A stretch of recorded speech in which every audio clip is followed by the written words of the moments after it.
This is the story of a man named Stanley. Stanley worked for a company in a big building where he was employee number 427. Employee number 427's job was simple.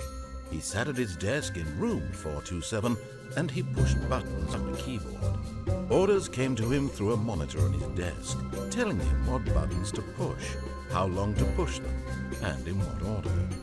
This is what employee 427 did every day of every month of every year. And although others might have considered it soul-winning, Stanley relished every moment that the orders came in, as though he had been made exactly for this job. And Stanley was happy. And then one day, something very peculiar happened. Something that would forever change Stanley. Something he would never quite forget. He had been at his desk for nearly an hour when he realized that not one single order had arrived on the monitor for him to follow. No one had showed up to give him instructions, call a meeting, or even say hi. Never in all his years at the company had this happened, this complete isolation. Something was very clearly wrong. Shocked, frozen solid, Stanley found himself unable to move for the longest time. But as he came to his wits and regained his senses, he got up from his desk and stepped out of his office. All of his co-workers were gone. What could it mean? Stanley decided to go to the meeting room. Perhaps he had simply missed a memo.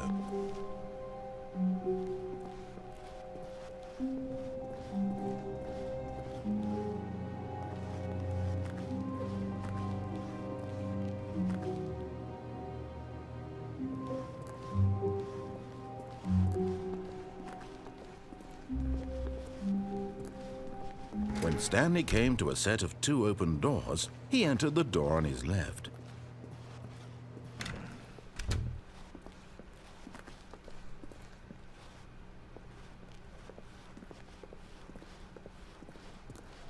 Yet there was not a single person here either. Feeling a wave of disbelief, Stanley decided to go up to his boss's office, hoping he might find an answer there.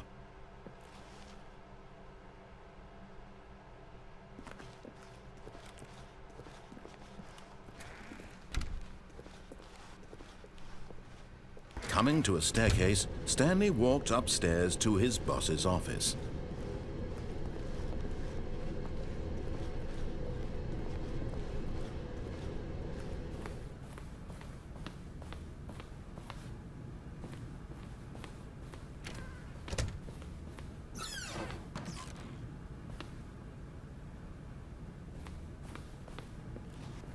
Stepping into his manager's office, Stanley was once again stunned to discover not an indication of any human life.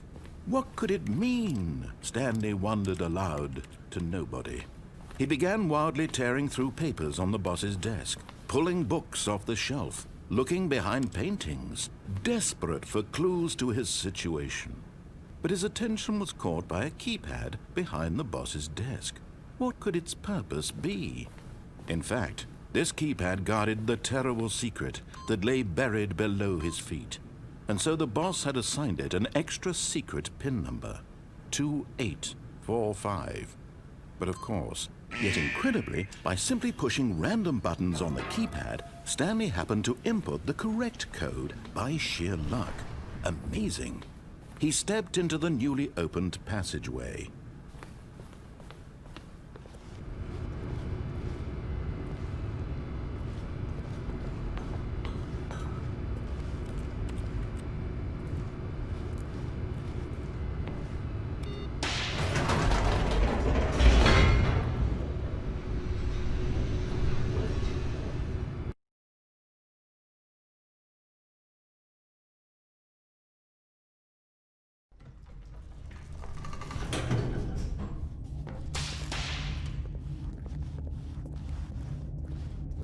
Stanley walked straight ahead through the large door that read Mind Control Facility.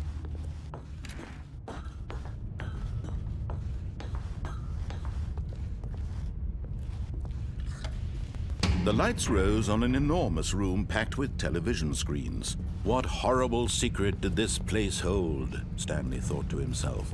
Did he have the strength to find out?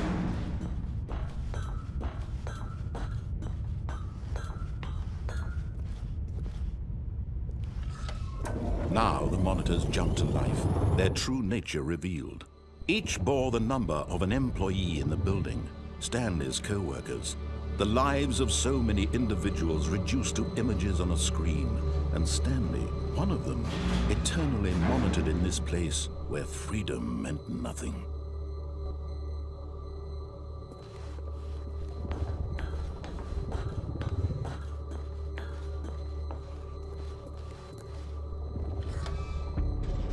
This mind control facility, it was too horrible to believe. It couldn't be true.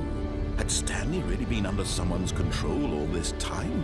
Was this the only reason he was happy with his boring job? That his emotions had been manipulated to accept it blindly?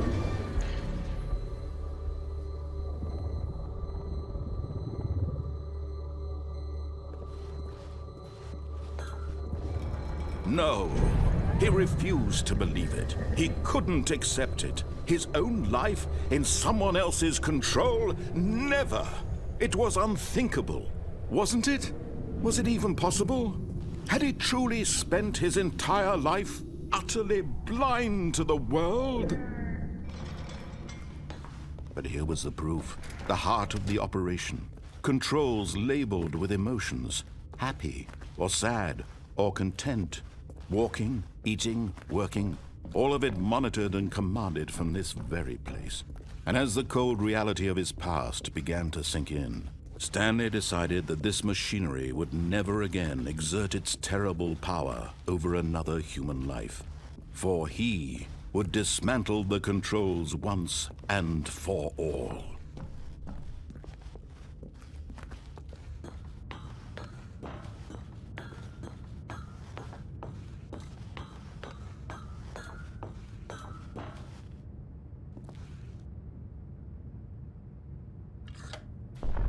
Oh, Stanley, you didn't just activate the controls, did you? After they kept you enslaved all these years, you go and you try to take control of the machine for yourself. Is that what you wanted? Control? Oh, Stanley, I applaud your effort, I really do. But you need to understand, there's only so much that machine can do. You were supposed to let it go, turn the controls off, and leave. If you want to throw my story off track, you're going to have to do much better than that. I'm afraid you don't have nearly the power you think you do. For example, and I believe you'll find this pertinent, Stanley suddenly realized he had just initiated the network's emergency detonation system.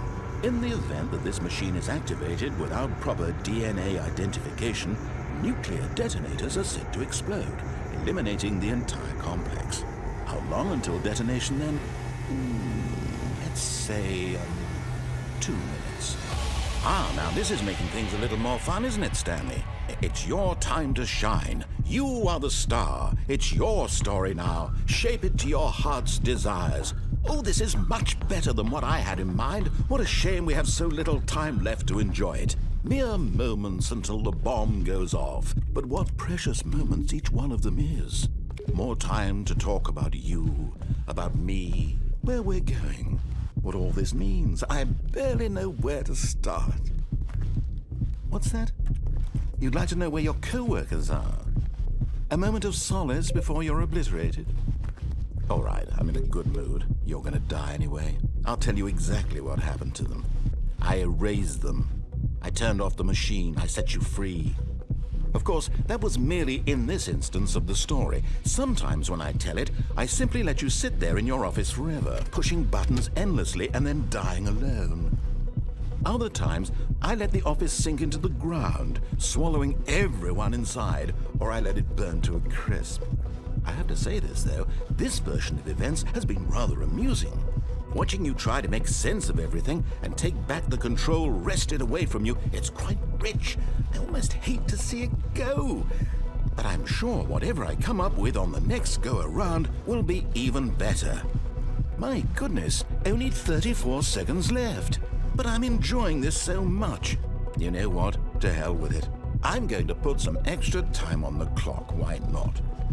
These are precious additional seconds, Stanley. Time doesn't grow on trees. Oh dear me, what's the matter, Stanley? Is it that you have no idea where you're going or what you're supposed to be doing right now? Or did you just assume when you saw that timer that something in this room was capable of turning it off? I mean, look at you. Running from button to button, screen to screen, clicking on every little thing in this room. These numbered buttons, no, these colored ones. Or maybe this big red button, or this door. Everything, anything, something here will save me. Why would you think that, Stanley? That this video game can be beaten? Won? Solved? Do you have any idea what your purpose in this place is? Stanley, you're in for quite a disappointment. But here's a spoiler for you.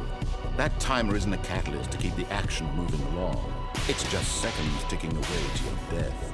You're only still playing instead of watching a cutscene because I want to watch you for every moment that you're powerless. To see you made humble. This is not a challenge, it's a tragedy. You wanted to control this world, that's fine. But I'm going to destroy it first, so you can't. Take a look at the clock, Stanley. That's 30 seconds you have left to struggle. 30 seconds until a big boom and then nothing. No ending here, just you being blown to pieces. Will you cling desperately to your frail life, or will you let it go peacefully? Another choice. Make it count, or don't. It's all the same to me, all a part of the joke.